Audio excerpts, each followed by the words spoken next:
brothers, welcome back to Territorial IO. We are starting off today here in an 82-person free-for-all battle here in Europe, and we did pick a spot down here in Africa. Now we do have some close neighbors nearby, but fortunately for us, the neighbor like Mr. Krabs also has his own neighbor, Argentina, and same thing with Monkey Madness and the Empire Drew player over there. So a lot of mixed bags over here. A lot of players that can be fighting a lot of natural enemies, or have a lot of natural enemies, that is. Our big opponent, I believe, will be this HDD guy. He has got the most room to grow. Maybe this iOS user 358. Those are going to be the targets that we're looking after when we're looking to grow our empire. So we're in our infinite growth phase right now. We're grabbing a ton of land. We're going to be able to snake in through a lot of these bots, be able to have a lot more opportunity to attack bots while they are weak. So this is a perfect scenario for us to be in. We're going to start our attack phase now and just kind of keep a lookout. Now in this attack, I am not going to be really forcing my hand strategically and attacking bots that I don't really need to be attacking, other than that one right there. That's a really key one, I feel like, for us to get. I don't want Anime Empire to touch Mr. Krabs and vice versa. This HDD guy, wow, he's getting attacked by a bot right away. Well, we're going to let that continue to happen. We'll finish up cleaning up our bots, see how that develops, and then we'll go into him. We could go into him right now, but I do have some strong enemies like Monkey Madness over there that I want to be cognizant of. But now that this player's coming down, I feel a lot more confident in going into this guy. So especially now iOS user 358 is attacking Mr. Krab. That is a really interesting development. So we can keep building up our troops since everybody's attacking everybody. And now another player comes in on HDD. This is really bad for him. Really unfortunate scenario, as iOS user is really going ham on Mr. Krabs, even though he's losing a lot of troops from this. And I have kind of a plethora of targets to pick from. Everyone around me is very weak, which is a huge bonus for us. So I think we're going to take out iOS user first. He's the weakest. We'll let people keep picking on HDD, and we'll grab on him here in a minute. But Mr. Krab is a much more appealing target for us. He only has 50,000 troops after that attack. We'll go ahead and split the land with Femboy over here, give him a truce, and then look to take out HDD, who is now a bot. So hopefully we'll play this. Ah, darn it. Playing this game of Russian roulette with it to see who it would attack first. It did unfortunately attack me. I don't think anybody else has realized it. Now we are continuously building up our troops, because again, Monkey Madness is not anyone to trifle with. He does have a hefty amount of troops, and being sandwiched in between the Monkey Madness over here, Femboy, and then these boys to the north are all kind of dangerous scenarios for us. So we'll keep building up our troops. Monkey Madness is going into MJ Joe over there.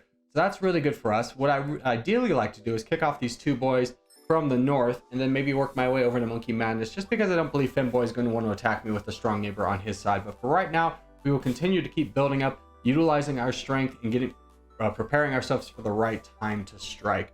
I would really like Monkey Madness to expel more troops before I go into him. Same thing with the players up north. Even though they are a little bit weak, I'm not going to get a ton of their land. I'm just going to strengthen somebody above me.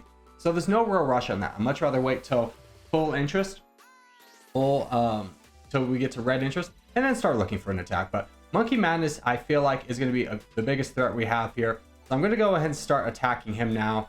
The two boys above me, I really don't need to worry about. I'll grab this free land though, and start working on this big threat over to my west. So if we can get down Monkey Madness, and we are getting some help from the gray player over there, this is going to be a big up for us. We already have the crown, so there was really no need for us to rush into anything. But Monkey Madness is attacking this gray player over here, trying to get him down. Now we're getting help from the player above us. I don't know how to say that. But Monkey Madness is going down, and then we'll take out the gray player as well. So really boons to us. Patience really paid off there. Got us a ton of land without having to expel any troops. And right after this, we're going to be primed to do another attack. So this is kind of the rewards of patience, if you will, especially when you have the crown. There's no real need to go into it. So let's go ahead and continue down this path of taking down our strongest neighbor. And I really want to push through Femboy to get through all these players over in the east as soon as possible. They are all rather weak. I'd like to have those guys as kind of a buffer stage. Both of them are weak enough where if they turned on me, there's gonna be a lot of infighting there, and if they turned on me, I'd be able to take them out rather quickly. So I'm not very paranoid about that. So I have a lot of freedom to kind of push through Femboy.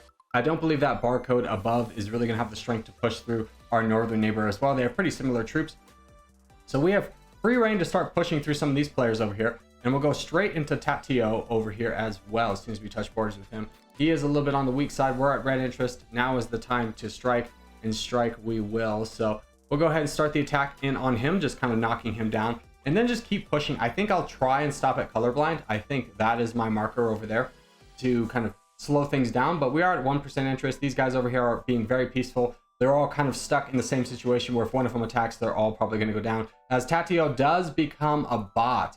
Fortunately for us, he does only have 600,000 troops, but I'm trying to bait out that attack. Okay, good. He does attack the person to the east. So now we grab all of this land over here, continuing our reign as the crown. We have 80,000 pixels compared to the second strongest player, who has 51,000. So we're doing pretty good on this front. Colorblind is missing this very weak player to his south. I'm not sure if he is wanting that or not. I'm kind of debating, should I go into him or not? I'm going to go into him. I still feel like I could take out Colorblind without having to worry about it. Now, player 665 is kind of my iffy states. He's pretty strong. I don't know if I should go into Colorblind or not, or if I should push up through the Iberian Peninsula. Let's go ahead and go through Colorblind. I still feel pretty confident in being able to take out 665 and having him as the new buffer state, and then kind of switching back over into the Iberian Peninsula and then France. I think that is the way to go. Now, DIA is getting very strong. He is the second strongest player, but he's still half our strength. So we don't necessarily need to worry about him right now. And he is kind of suffering from being in the middle. So with his borders right now, if he keeps pushing out, we're going to have a solo with him one-on-one over in the west. So I feel pretty confident about this. We'll go ahead and clean out Colorblind. And I don't know if I really want to push up north through 665. So I think now is the time to, let's get a truce with you and start pushing through these guys over here who are still relatively weak, that neither of them have won any of their battles. So we'll start knocking them down. Now we will feed a little bit into this barcode player who is in 5th place just by the nature of this. So we'll be a little bit cautious with our troops and then try and take out the barcode as soon as possible. 665 I'm hoping will be a stalwart ally in this fight as we take out this player, and then we'll go straight into the other one. Grabbing all of the Iberian Peninsula in one fell swoop prior to the barcode being able to look and see what's going on. He was probably looking over in the east, thinking that his borders in the west were secure, probably not wanting to touch the crown, who has a hefty amount of troops, and we have a hefty lead right now. 160,000 pixels, next closest is 77, so we're on the right path. But I do want to make sure to keep my troops up, as this is a game mode where people can full send. I know 3 million is not a lot, but I want to be ready for DIA and getting him down. So that's going to be my focus right now, is just taking out this player over here and making sure that I have good borders with DIA, because I probably will touch him next. So we'll keep going in on this. Agus does attack us. That is a little bit unfortunate for us, but we'll go ahead and keep finishing off this player. Agus is a nice little buffer state, even though we slightly do touch DIA. I don't anticipate him wanting to attack us too much. And oh, okay, our buddy's gone. Missed that. Oh gosh, that's embarrassing, but we still have quite the hefty lead, so it doesn't really matter that much. And DIA is our only neighbor, so we can attack him pretty freely. We have an isolated one-on-one with him. We'll go ahead and buff up the attack a little bit, kind of start whittling him down. Now I am going to be wanting to keep up my troops as high as possible right before I touch Praise God. Don't want to deal with a 2v1 type scenario, even though I'm pretty confident I'm going to win this. Still best practices, but DIA is really sending out a lot of his troops. He's attacking a lot. And he leaves. He's a bot now, so we'll go ahead and finish him off. He's only got 1.7 million troops left, and we'll go ahead and take him out right there. So a little bit blind, but fortunately for us, that doesn't hurt our game. And we'll go into Praise God. Praise God will be our next target. We have about 28 million troops, so no need to fear this man, as we'll go pushing into him and then take out the King Stas over in the top. So overall, pretty good game. I hope this kind of shows you the benefits of leaving some of your weaker neighbors alone and kind of having them as a canary in the coal mine, even though 665 was one of my canaries and I just completely missed that.